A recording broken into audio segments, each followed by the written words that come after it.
Hello ladies and gentlemen, and welcome back to my channel for another Threezero Chainsaw Man 1/6 scale figure unboxing and review. Today we're taking a look at Makima. Now I got mine as a review sample direct from Threezero. I have popped a link to their site in the description below. As always, this is not a promotional video, this is a review. All opinions are 100% my own. If you are heading down to the description, why not hit that subscribe, bell notification icon, and join button, so you're notified as soon as a brand new Threezero Chainsaw Man figure review goes live on the channel. If you've not yet read the manga but you've seen the anime, I'll try not to spoil anything because I really enjoyed the show, so much so that I wanted to read ahead, and that's exactly what I did.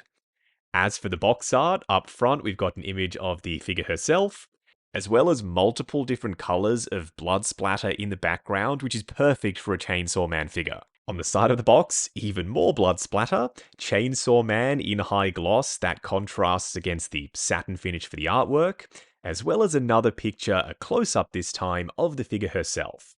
On the other side of the box, the same exact thing. Around the back, warnings and legal information, and 3 product shots showcasing Makima interacting with her accessories and doing her iconic pose. I am curious to know how many of y'all who have Denji and Power also plan on picking Makima up, because unlike those two figures, she's not very action-packed, is she? She's pretty much just going to be standing straight up and down in the display. Underneath the top cover, which is held in place with Velcro, we've got her name and an up-close image of her eye, as well as an open window showcasing the figure and all of her accessories inside. I'm starting to think the zero part of the Threezero brand means zero display base, because once again, just like with Denji and Power, we don't have a display base for Makima. First in-hand impressions for her. So far, so good. I am loving that wired tie. What we're going to do now is get all of her accessories laid out in the light box and take a closer look at everything she comes with. I really would like to be able to say starting off with the display base first for once with one of these Threezero figures. But as you already know, I said this in the unboxing segment, she doesn't have one. This is a base I had made. I used the artwork from one of the Chainsaw Man covers. I designed the layout and I sent it off to a base maker for my Denji. I'm now going to have to do the same thing for Makima, because seeing this beautiful, bright, colourful artwork underneath the figure just wearing a pretty plain business suit does help them stand out in the display. Makima comes with 2 different faceplate options, and we will try out both of them on the body a little bit later. Threezero. This is a perfect accessory. This is the best cup of 1/6 scale beer I've ever seen. The cup is translucent plastic, and the beer insert, which is also translucent with the foam painted up on top, is removable. So if you want to make it look like she's finished her beer, you can take it out. Or if you want to make it look like she's had a refill, pop it right back in. I put this in her hand because it's absolutely microscopic. The hand does a great job of gripping onto the stick for the lollipop, by the way.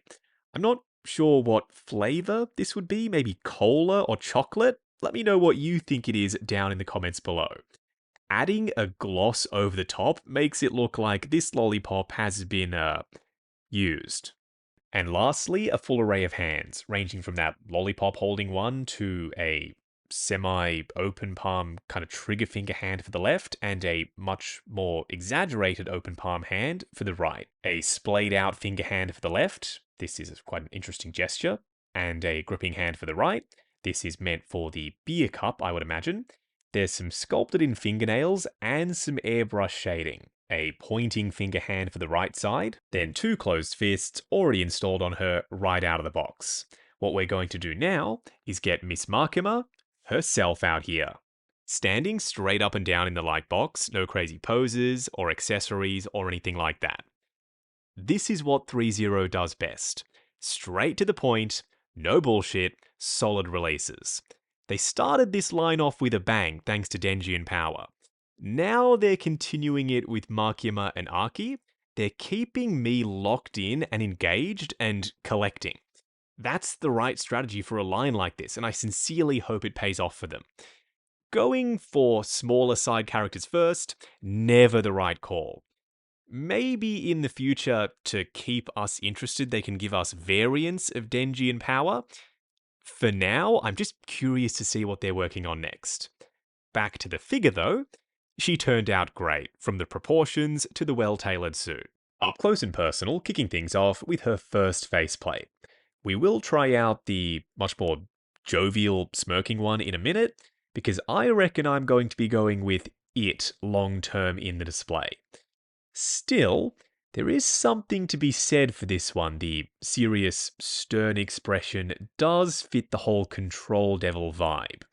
The eyes are beautifully well painted with a gloss over the top and a simulated shadow and bright spot, quite anime looking. While there isn't any shading on the skin, there is some airbrush shading for the hair. The seam for the front fringe piece is noticeable from the side, front on not so much, and these strands are made of rubbery plastic, so I don't think they're going to get in the way of range of motion. Oh yeah, way better. I will go back to the other one for the odd pose or two, but this is my new default. I like how they've added a wash in the mouth, the smile, so that it does pop against the skin tone. If they were relying on shadows for that, I don't think it would have looked anywhere near as good as it does. Just make sure you're adjusting the head sculpt on the neck, because out of the box it looked like this, and that just isn't right. She looks like she's got no neck. So you can pull it up off the neck, and now she looks a lot more proportionate. Around the back, the braided ponytail does flare out and sit over her back so that her head sculpt can be at a neutral position, but it's not made out of the same rubbery plastic as the fringe hair strands, so it is going to restrict range of motion, especially when you try and get her to look up. It just ain't gonna happen. The outfit is very straightforward. It's a white business shirt with a black tie, a black long jacket, some black pants, and brown shoes. It's the body that does all of the heavy lifting. This is a bespoke body specific to Makima. It's very skinny. And you can get the arms completely flushed down by her sides, even though she has multiple layers on. The jacket is wired at the front, but the best part about the entire outfit for me is the tie. The tie is wired, and I don't know why more companies don't do this, because for dynamic poses, or for stoic ones if she's literally just standing there, it adds so much more visual interest to have the tie billowing off in the wind. When you pop the trench coat on, just make sure you're grabbing the shirt cuffs underneath it and pulling them down. Otherwise, the black sleeves will ride up, exposing her wrist pegs. Now, this is interesting. They've stitched the pants onto the body to keep her waistline as tight as possible. Nothing is sticking out or bulging because there's no Velcro and no belts involved. The fabric has a textured weave to it, but it's not crazier in your face or anything. It's only visible up close. There is a crease down the front, which is quite subtle. The trick with anime figures is adding just enough realism to the point where they look good and they'll blend in with your other 1/6 scale figures, but taking enough away so that they still fit the brief and look like they're from an anime. The shoes have no shading and no leather grain texture, but there is a wash over the top and some wrinkling, some contrasting laces and contrasting soles. They've even gone so far as to add a satin finish over them, so when light bounces off the surface, they come across just realistic enough. On the underside, some fully sculpted tread. I am curious to see what she looks like without her long jacket on, and we'll switch back to the standard faceplate. I mean, it's alright. I'm never going to display her like this. I much prefer the long jacket because the sleeves and the front of the shirt, it's just all very wrinkled, and the white doesn't come across as clean as I would like. The shirt looks a touch dirty.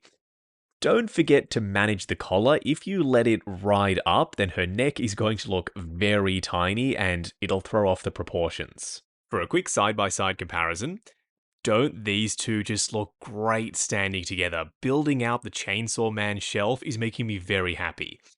fingers crossed they don't make us wait too long before they start to reveal additional characters. On the left, Makima, and on the right, Denji, currently set up as Chainsaw Man. As you can see, Denji is quite clearly the taller of the two.